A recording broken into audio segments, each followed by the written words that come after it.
Bleaching powder দিতে গিয়ে যে আমার সঙ্গে এমন একটা ঘটনা ঘটবে সেটা আমি বুঝতেই পারিনি।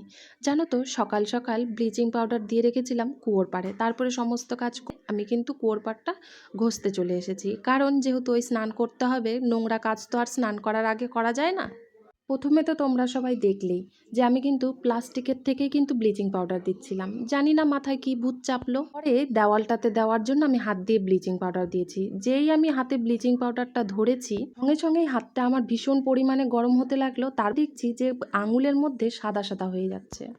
সঙ্গে সঙ্গেই হাতটাকে ধুয়ে দেখছি হাতটা পুরো ফুলে লাল হয়ে গেল।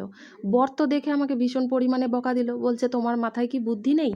তারপরে হাতটা কিন্তু ভীষণ পরিমাণে জ্বালা করছিল। বর ঘরে এসে বলল যে তাড়াতাড়ি নারকেল তেল লাগাও। তারপরে নারকেল তেল লাগানোর পরে আমি কিন্তু একটু আরাম পেয়েছি। বর বলছে বেশি কাজ দেখায়।